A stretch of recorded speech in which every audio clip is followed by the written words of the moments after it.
But generally কিসের জন্য করণীয় বাই দ্য ওয়ে? ইসলাম বিদ্বেষের জন্য করণীয়, শরিয়ার জন্য না, ইসলাম বিদ্বেষের জন্য করণীয় বলতেছি।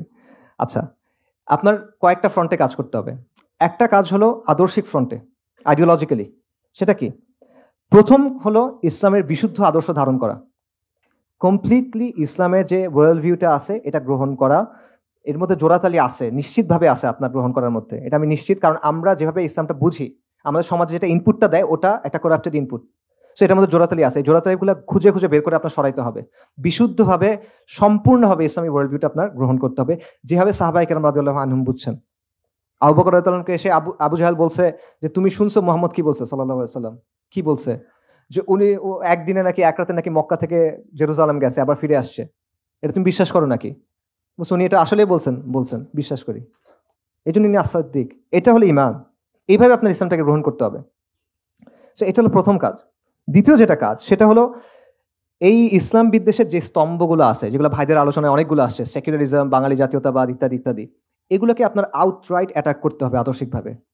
আউটরাইট অ্যাটাক করা, ডিলেজিটিমাইজ করতে হবে কমপ্লিটলি। আপনি এর সাথে কুসুম কুসুম ভালোবাসা করতে পারবেন না, যে ঠিক আছে এটা একটু আছে ওইটা একটু আছে, না না এটা ভালো ওইটা ভালো, এইরকম করলে রবীন্দ্রনাথের কবিতা আসলে খুব ভালো, রবীন্দ্রনাথের কবিতা খুব ভালো, খুবই ভালো, তার লেখাও খুবই ভালো, but it doesn't concern me. আমি তার সাহিত্যমান নিয়ে আলোচনা করতে আসি নাই। এটা আমার আইডেন্টিটি, অস্তিত্বের একটা প্রশ্ন। আমার যখন ফ্রি টাইম থাকবে আমি তখন এগুলো করবো, বউকে শোনাবো, ওটা ভিন্ন বিষয়। ঠিক আছে? সো এই ব্যাপারে আপনার কুসুম কুসুম অ্যাপ্রোচ নিলে হবে না। You have to completely delegitimize them.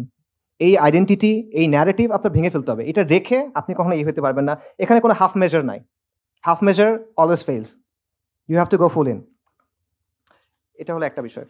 আরেকটা হলো আদর্শিক অঙ্গনের আরেকটা কাজ, যেটা আমি বারবার বলি, আবারও বলবো, বলে যাবো ইনশাল্লাহ। সেটা হলো ইসলাম এবং সেকুলারিজমের যে দ্বন্দ্ব, এটাকে আপনার বারবার সামনে নিয়ে আসতে হবে। যখন একটা সমাজের মধ্যে কোনো একটা দ্বন্দ্বের ব্যাপারে মানুষ একমত হয় যে আসলে এটা একটা প্রবলেম, তখন ওই সমাজটা কোনো একটা দিকে যাইতে পারে। তার আগ পর্যন্ত এটা ঘুরতে থাকবে। অনেক কিছু হবে, 69 হবে, 90 হবে, 24 হবে, 37 হবে, 51 হবে, অনেক কিছু হইতেই থাকবে। কিন্তু আপনি ঘুরতে থাকবেন, পরিবর্তন আসবে না। আপনার ওটা একটা জায়গায় নিয়ে যেতে হবে। এটা নিয়ে যাওয়ার সবচেয়ে সহজ, মানে এটা ওই যে নবীদের দাওয়ার তো অনেকগুলো স্টাইল ছিল, এক একজনের এক এক রকম স্টাইল ছিল আলাইহিস সালাতু ওয়াস সালাম। ইব্রাহিম আলাইহিস সালাম এই কাজটা কিভাবে করছিলেন? উনি গিয়ে মূর্তি ভেঙে দিয়েছেন ডিরেক্ট গিয়ে। তো এটা হলো মিলাতু ইব্রাহিম, ওনার স্টাইল এটা। আমরা এইভাবে হয়তো পারবো না, ওই আজিমাত আমাদের নাই। বাকি এটা বোঝা যে মূল জায়গাটা আপনার নিতে হবে এবং সমাজকে বাধ্য করতে হবে এই জায়গায় আসতে। নইলে আবার এটা ঘুরতে থাকবে ঘুরতে থাকবে ঘুরতে থাকবে, মানুষ মরবে, এই হবে সেই হবে, আলটিমেটলি কোনো পরিবর্তন আসবে না। এর বাইরে বাকি সব কিছু at the end of the day will amount two exercises in futility. Ultimately এখান থেকে তেমন কিছু আসবে না। আচ্ছা, এটা হলো একটা। কাজের ক্ষেত্রে কি করবেন? কাজের ক্ষেত্রে প্রথম যে পয়েন্টটা সেটা হলো আমাদের সামাজিক শক্তি অর্জন করতে হবে। সামাজিক শক্তি মানে কি? এটা মানে আমাদের অনেক প্রতিষ্ঠান হবে, আমাদের অনেক টাকা পয়সা হবে, আমাদের অনেক ডিগ্রি থাকবে, এরকম কিছু না। এটা সামাজিক শক্তি না। আমি সামাজিক শক্তি একটা স্পেসিফিক পলিটিক্যাল সেন্সে ইউজ করতেছি। সামাজিক শক্তি মানে হলো আপনার চারপাশের যে পরিস্থিতি, আপনার চারপাশের যে এনভায়রনমেন্ট, এটাকে আপনি চেঞ্জ করতে পারেন বা ইনফ্লুয়েন্স করতে পারেন। এটা হলো সামাজিক শক্তি। এবং এটা একটা পলিটিক্যাল ডেফিনেশন। জিন শার্প নামে একজন পলিটিক্যাল সায়েন্সিস্ট ছিল, মারা গেছে, আমেরিকান। তার লেখা এটা আছে, এবং শুধুমাত্র তার লেখা না, আরো অনেকের লেখায় আছে। আমি স্পেসিফিক এই অর্থে বলতেছি সামাজিক শক্তি। অর্থাৎ আপনার সমাজে নেগোশিয়েট করার ক্যাপাসিটি অর্জন করতে হবে, আপনার প্রেশারাইজ করার ক্যাপাসিটি অর্জন করতে হবে। তা না হলে হবে না। আপনার অনেক টাকা পয়সা আছে কিন্তু এই ক্যাপাসিটি নাই, লাভ নাই, দখল হয়ে যাবে।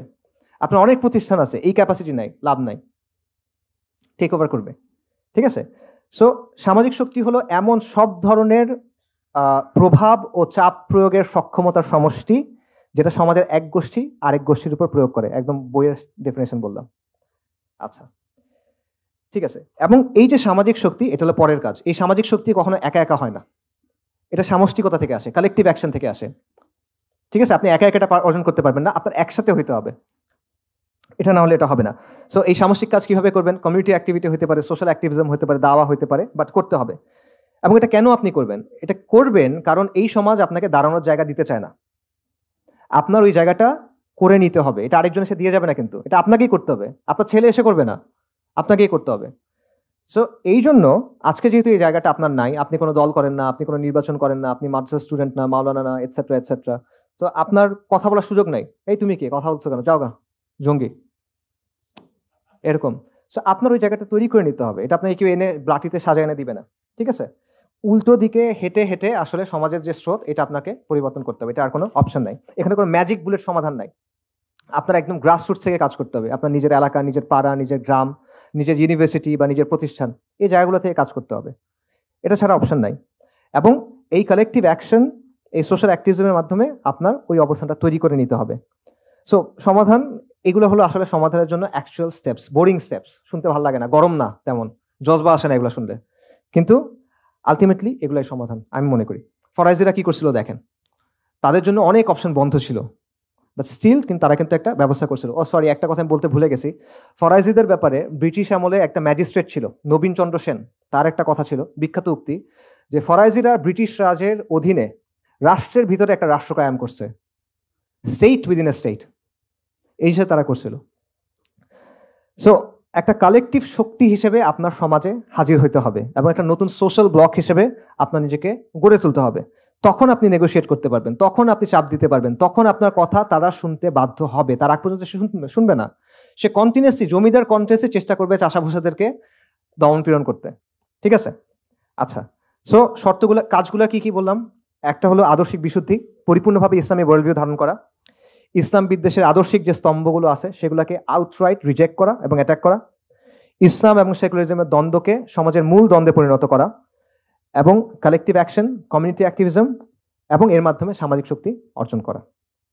শেষ করি, সেকুলারদের বিভিন্ন ঘরানার অনেক বক্তব্য আছে, সেই বক্তব্যগুলোর মূল জিসটা কি? মূল জিসটা হলো ইসলামকে তাদের মতো কাটছাট করে ব্যাখ্যা করতে হবে, ইসলামকে তাদের দেওয়া প্রেসক্রিপশন অনুযায়ী মানতে হবে, এবং তারা কিছু রিকোয়ারমেন্টস ঠিক করে দিবে, কিছু মাপকাঠি ঠিক করে দিবে, শর্ত ঠিক করে দিবে। আমার সেগুলো দিয়ে দিয়ে প্রমাণ করতে হবে, এই যে দেখো আমি কিন্তু ভালো, আমাকে একটু জায়গা দাও। ঠিক আছে? অর্থাৎ সেকুলারদের স্ট্যান্ডার্ডে আমাদের কন্টিনিউয়ালি নিজেদেরকে প্রমাণ করতে হবে। সো চিন্তার এই পুরো ফ্রেমওয়ার্কটা আমাদেরকে রিজেক্ট করতে হবে। আপনি যা ইচ্ছা করেন সে আপনাকে ভালো হিসেবে মেনে নিবে না, সে সাময়িকভাবে হয়তো আপনাকে মানবে, বাট সে আপনাকে ইউজ করবে আলটিমেটলি। এটা একটা losing game, it doesn't work. ঠিক আছে? আমরা এই মাটির মানুষ, আমাদের এই পরিবারগুলো এখানে হাজার হাজার শত শত বছর ধরে আছে, আমরা এই ভাষায় কথা বলি, আমরা এই সমাজের অংশ, আমরা এই সমাজে কন্ট্রিবিউট করি। আমাদের কেন ওদের কাছে আত্মপরিচয়ের প্রমাণ দিতে হবে?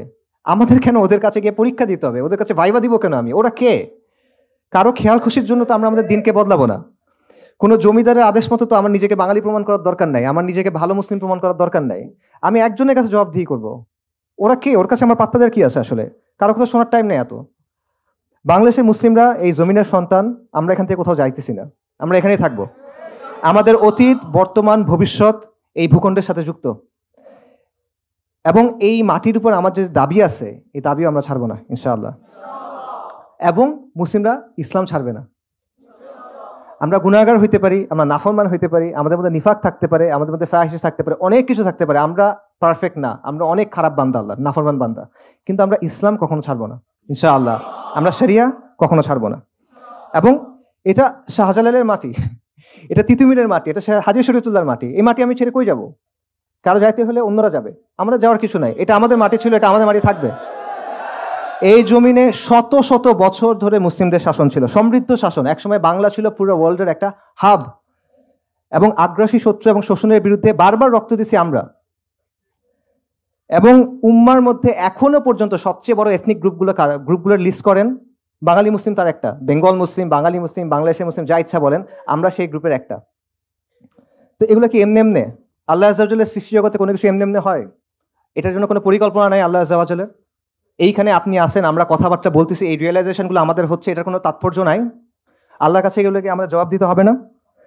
সো কারো মাটিতে বসবাস করি না, এবং এই দিন যেমন আমার, এই জমিনও আমার। এই দিন যেমন আমার, এই জমিনও আমার। আমার দিন, আমার জমিন, আমার দিন, আমার জমিন। আলাইসাল্লাহু বিআহকামিল হাকিমিন। তাকবীর, তাকবীর, তাকবীর। আল্লাহুম্মা সাল্লি ওয়া সাল্লিম আলা নবিয়িনা মুহাম্মদ।